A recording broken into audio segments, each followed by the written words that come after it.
या सविस्तर माहितीबद्दल आणि यानंतर आपण बघणार आहोत बातम्यांचं अर्धशतक। गेल्या 2.5 वर्षांमध्ये केलेल्या कामांना पूर्णत्वाला नेणार, अंतिम आठवडा प्रस्तावावर बोलताना मुख्यमंत्री देवेंद्र फडणवीसांचं आश्वासन। हिवाळी अधिवेशनामध्ये विरोधी पक्ष गारठलेला, कारण जनतेच्या प्रेमाची ऊब आम्हाला मिळाली। उपमुख्यमंत्री एकनाथ शिंदेंचा विरोधकांना खोचक टोला।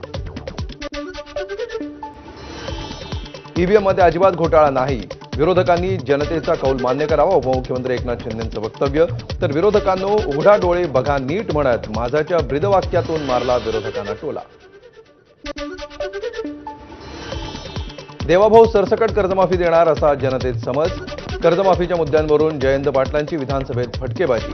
तर कुणाचाही राजीनामा घेण्याऐवजी मार्कडवाडीमध्ये डमी मतदान घ्या, जयंत पाटलांनी मांडली भूमिका। फडणवीस म्हणाले होते तुम्हाला ट्रान्स हार्बर सोबत घेऊन जातो, मात्र सोबत काही नेत नाही। ट्रान्स हार्बर लिंक प्रकल्पावरून जयंत पाटील आणि फडणवीसांमध्ये जुगलबंदी। यावेळी इशारो में काय चाललंय अशी इतर सदस्यांकडून विचारणा। अंतिम आठवडा प्रस्तावाची सुरुवात नाना पटोलेंनी केली, मात्र शेवटी येऊनही जयंत पाटलांनी ओपनिंगला आल्यासारखं भाषण केलं। जयंत पाटलांनंतर देवेंद्र फडणवीसांची फटकेबाजी। पीक विमा घोटाळ्याची चौकशी करा, पीक विमा माफिया कोण आहे ते शोधून काढा, ठाकरे गटाचे आमदार सुनील प्रभू यांची मागणी। एक राज्य एक गणवेश योजना फसल्यामुळे या योजनेत बदल। विद्यार्थ्यांचा गणवेश पुरवठा आता पूर्वीप्रमाणे शाळा व्यवस्थापन समितीकडे। शाळा व्यवस्थापन समितीला पैसे दिले जातील आणि स्थानिक पातळीवर गणवेश घेतले जाणार। गणवेशाबाबत घेतलेला निर्णय अतिशय चुकीचा, गणवेशाबाबत मुख्यमंत्र्यांशी बोलणार, दीपक केसरकरांचं वक्तव्य। निर्णय प्रशासकीय पातळीवर घेतलाय का याचीही माहिती घेणार, केसरकरांची प्रतिक्रिया। एक राज्य एक गणवेश विषयामध्ये दीपक केसरकरांच्या चौकशीची आदित्य ठाकरेंची मागणी।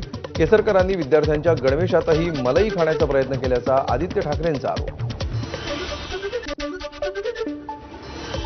आदित्य ठाकरेंवर माझे उपकार, ते पाहून तरी त्यांनी आरोप करायला नको होते, दीपक केसरकरांची प्रतिक्रिया। ठाकरे गट आज जो रसातळाला जातोय त्याला आदित्य ठाकरेच जबाबदार, केसरकरांचं वक्तव्य। जनसुरक्षा विधेयक दोन्ही सभागृहाच्या संयुक्त समितीकडे पाठवलं। विधेयकावर अभ्यास करण्यासाठी मंत्री चंद्रशेखर बावनकुळेंच्या अध्यक्षतेखाली 21 सदस्यांची समिती गठीत। इंद्रायणी प्रदूषणाचा मुद्दा विधानसभेत उपस्थित। एमआयडीसीतील पाणी शुद्धीकरण न करता सोडल्यामुळे प्रदूषणात वाढ। ठाकरे गटाचे आमदार बाबाजी काळेंकडून प्रदूषणाचा मुद्दा उपस्थित। एमपीएससी भरतीसाठीच्या वयोमर्यादेमध्ये 1 वर्षानं वाढ करण्याचा निर्णय। वयोमर्यादा ओलांडल्यामुळे नोकरीपासून वंचित राहणाऱ्यांना मोठा दिलासा। अर्ज केलेल्या उमेदवारांना कमाल वयोमर्यादेमध्ये शिथिलता। बनावट औषधांच्या पुरवठ्याविरोधात विरोधकांचं विधिमंडळ परिसरामध्ये आंदोलन। राज्यात नकली औषधांचा सुळसुळाट, विरोधकांचा आरोप। एका आठवड्यात अधिवेशन संपत असल्यामुळे वैदर्भी आमदारांमध्ये नाराजी। गेल्या काही वर्षात अधिवेशनाचा कालावधी घटत असल्याचं नाराजी। विविध मुद्दे मांडायला पुरेशी संधी न मिळाल्याची ही भावना। शिवसेना ठाकरे गटाच्या आमदारांनी विधान परिषदेचे सभापती राम शिंदेंची घेतली भेट। आदित्य ठाकरे, अंबादास दानवे, भास्कर जाधव यांच्यासह आमदारांनी राम शिंदेंचं अभिनंदन करण्यासाठी घेतली भेट। विधानसभा विरोधी पक्षनेते पदासाठीचा निर्णय मुंबईच्या अधिवेशनात घेऊ, तिन्ही पक्ष मिळून चर्चा करू, नाना पटोलेंची प्रतिक्रिया। 12 ते 14 नोव्हेंबर दरम्यान काठमांडूतल्या कांतीपूरमध्ये माओवाद्यांची उच्चस्तरीय बैठक। महाराष्ट्रामध्ये महायुतीचा विजय झाल्यास सरकार विरोधी वातावरण कसं तयार करायचं यावर बैठकीत मंथन झाल्याची माहिती। काठमांडूचं कौतुक आरएसएसला खूप होतं, संजय राऊतांचा टोला। नेपाळमध्ये माओवाद्यांचा प्रभाव वाढला, हे मोदींचं अपयश, राऊतांची टीका। शरद पवारांनी घेतली सोमनाथ सूर्यवंशींच्या कुटुंबियांची भेट। सोमनाथला कोणताही आजार नव्हता, सोमनाथ आंदोलनामध्ये सहभागी नव्हता, कुटुंबियांचा दावा। दोषींवर कठोर कारवाई झाली पाहिजे ही मागणी सरकारपर्यंत पोहोचवू, शरद पवारांचं सूर्यवंशी कुटुंबियांना आश्वासन। पोलिसी अत्याचारामुळे मुलगा आपल्यातून गेला हे दुःखद, शरद पवारांनी व्यक्त केल्या भावना। बीडमधील सरपंच संतोष देशमुख कुटुंबियांची शरद पवारांनी घेतली सांत्वनपर भेट. शरद पवारांसह राजेश टोपे, बजरंग सोनावणे, निलेश लंके आणि क्षीरसागर देखील उपस्थित. परभणीतील आंबेडकर चळवळीतील ज्येष्ठ नेते विजय वाकोडे यांच्या कुटुंबियांची शरद पवारांनी सांत्वनपर घेतली भेट. सोमनाथ सूर्यवंशींच्या अंत्यविधीनंतर विजय वाकोडेंचा हृदयविकाराच्या झटक्यानं झाला होता मृत्यू. उपमुख्यमंत्री अजित पवार बीड आणि परभणीच्या दौऱ्यावर. बीडच्या मस्ताजोगला जाऊन देशमुख कुटुंबियांची सांत्वनपर भेट घेणार, तर परभणीमध्ये सूर्यवंशी कुटुंबियांची देखील भेट घेणार. राहुल गांधी 23 डिसेंबरला परभणीतील सोमनाथ सूर्यवंशींच्या कुटुंबियांची सांत्वनपर भेट घेणार. यावेळी विजय वडेट्टीवारही उपस्थित राहणार. माजी मुख्यमंत्री उद्धव ठाकरे आणि आदित्य ठाकरे 5 जानेवारीला, तर लोकसभेचे विरोधी पक्षनेते राहुल गांधी आणि दिल्लीचे माजी मुख्यमंत्री अरविंद केजरीवाल 10 जानेवारीला मार्कडवाडीला जाणार असल्याची माहिती. स्थानिक स्वराज्य संस्था लढताना स्वबळाची मागणी असतेच, संजय राऊतांचं वक्तव्य. मुंबई मनपावर उद्धव ठाकरेंची चर्चा सुरू. मुंबई पालिका स्वबळावर लढण्याचे राऊतांकडून संकेत. सांगली बंगळुरू महामार्गावर कंटेनर आणि कारचा भीषण अपघात. अपघातामध्ये एकाच कुटुंबातल्या 6 जणांचा मृत्यू. ख्रिसमससाठी बंगळुरूवरून जतला येत असताना घडला अपघात. कुर्ला बेस्ट बस अपघात प्रकरण. चालक संजय मोरेला 14 दिवसांची न्यायालयीन कोठडी. मोरेचे वकील सोमवारी सेशन कोर्टामध्ये जामिनासाठी अर्ज दाखल करणार. मुंबई सागरी मंडळानं नीलकमल बोटीचा प्रवासी परवाना, नोंदणी प्रमाणपत्र आणि सर्वे प्रमाणपत्र केलं निलंबित. नीलकमल बोटीला झालेल्या अपघाताच्या चौकशी अंतर्गत बोटीतून क्षमतेपेक्षा अधिक प्रवासी प्रवास करत असल्याचं झालं स्पष्ट. नाशिकच्या मनमाडमध्ये परभणी घटनेच्या आणि अमित शहांनी केलेल्या वक्तव्याच्या निषेधार्थ आंबेडकर अनुयायी रस्त्यावर. अमित शहांच्या विरोधात आंबेडकरी अनुयायांची जोरदार घोषणाबाजी.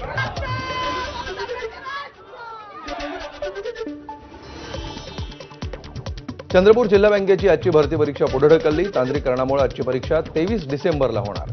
परीक्षा रद्द झाल्यामुळे परीक्षार्थींचं नुकसान. चंद्रपूर जिल्हा मध्यवर्ती बँक परीक्षेचा जालन्यातही बोजवारा. तांत्रिक बिघाड झाल्यामुळे रोहनवाडीतील परीक्षा मध्येच थांबवावी लागली. आता 23 डिसेंबरला पुन्हा परीक्षा होणार. नंदुरबार जिल्ह्यामध्ये कुपोषणामुळे 6 महिन्यात 389 बालमृत्यू. राज्य सरकारच्या टास्क फोर्स अहवालामध्ये धक्कादायक आकडेवारी. नाशिकमध्ये 3 जानेवारीपर्यंत मनाई आदेश. नवीन वर्षाचं स्वागत. भीमा कोरेगावला 1 जानेवारीला होणाऱ्या अभिवादन कार्यक्रमाच्या पार्श्वभूमीवर कायदा आणि सुव्यवस्थेचा प्रश्न निर्माण होऊ नये म्हणून खबरदारी. आज खातेवाटप होईल असं वाटतंय. भरत गोगावलेंची प्रतिक्रिया. रायगडचं पालकमंत्रीपद आमच्या नशिबात असावं. गोगावलेंकडून पालकमंत्रीपदाबाबत इच्छा व्यक्त. राजकोट किल्ल्यावर शिवरायांच्या नव्यानं पुतळा उभारण्याच्या कामाला वेग. पडलेल्या पुतळ्याच्या अवशेषांचं जतन करण्यात येणार. डिसेंबर महिना असल्यामुळे आणि वीकेंडमुळे सिंधुदुर्गातील समुद्रकिनारे पर्यटकांनी बहरले. मालवण, तारकर्ली, देवबाग, किवला, वेंगुर्ला आणि देवगड किनाऱ्यावर देशभरातून आलेल्या पर्यटकांची गर्दी. दिल्ली विधानसभा निवडणुकीपूर्वी दिल्लीचे माजी मुख्यमंत्री केजरीवाल यांना मोठा धक्का. उपराज्यपाल व्ही.के. सक्सेना यांची अबकारी धोरण प्रकरणामध्ये केजरीवाल यांच्यावर खटला चालवायला ईडीला मंजुरी. बेकायदेशीर बांगलादेशी घुसखोरांच्या मुद्द्यावर दिल्लीतील महापालिका उपायुक्तांची शाळांना नोटीस. शाळा व्यवस्थापनाला बांगलादेशी विद्यार्थ्यांची ओळख पटवण्याचे निर्देश. अशा स्थलांतरितांचे प्रमाणपत्र बनवू नये अशा सूचना आरोग्य विभागाला देखील देण्यात आल्या. पंतप्रधान नरेंद्र मोदी 2 दिवसांच्या कुवेत दौऱ्यावर. 43 वर्षांनंतर भारतीय पंतप्रधानांची पहिलीच कुवेत भेट. इंदिरा गांधी पंतप्रधान असताना 1981 मध्ये त्या कुवेतला गेल्या होत्या. विमानतळावर मोदींचं कथकली नृत्यानं स्वागत. विधानसभा निवडणुका डोळ्यासमोर ठेवून दिल्लीचे माजी मुख्यमंत्री अरविंद केजरीवाल यांनी दलित विद्यार्थ्यांसाठी केली स्कॉलरशिपची घोषणा. दलित विद्यार्थ्यांना जगातील कोणत्याही कॉलेजमध्ये मोफत शिक्षण घेता येणार. बांगलादेशमध्ये गेल्या 2 दिवसांमध्ये 3 मंदिरांना करण्यात आलं लक्ष्य. हल्लेखोरांनी मंदिरांवर हल्ला करून अनेक मूर्तींची केली नासधूस. काली मंदिर हल्ला प्रकरणी 27 वर्षीय संशयिताला अटक. भारतीय सैन्याच्या सुरक्षेसाठी डीआरडीओनं तयार केलं जगातील सर्वात हलकं बुलेट प्रूफ जॅकेट. या बुलेट प्रूफ जॅकेटवर AK सिरीज बंदूक आणि स्नायपर गोळी, सब मशीन गनचा परिणाम होणार नाही. उत्तराखंडच्या धारचूला लवाघाट राष्ट्रीय महामार्गावर डोंगर कोसळल्यामुळे महामार्ग पूर्णपणे बंद. रस्ता बंद झाल्यामुळे अनेक वाहनं अडकली. कर्मचारी भविष्य निर्वाह निधी योगदानामध्ये फसवणूक केल्याच्या आरोपावरून भारताचा माजी सलामीवीर रॉबिन उथप्पा विरोधात अटक वॉरंट जारी. वॉरंट कथितपणे कर्मचाऱ्यांच्या खात्यामध्ये जमा न केलेल्या 23,36,000 रुपयांच्या रकमेशी संबंधित. अमेरिकेच्या संसदेचं कनिष्ठ सभागृह हाऊस ऑफ रिप्रेझेंटेटिव्हनं तात्पुरतं निधी विधेयक केलं मंजूर. त्यामुळे अखेरच्या क्षणी सरकारी शटडाऊन टळला.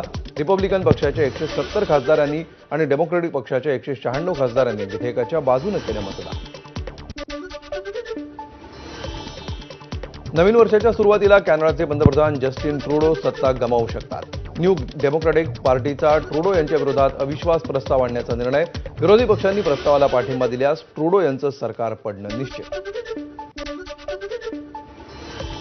विजय सेतुपतीच्या महाराजा चित्रपटाचा चीनमध्ये जलवा. बाहुबली 2चा विक्रम मोडत कमाईमध्ये पटकावला पहिला क्रमांक. चीनमध्ये महाराजाची 85,75,00,000 कमाई.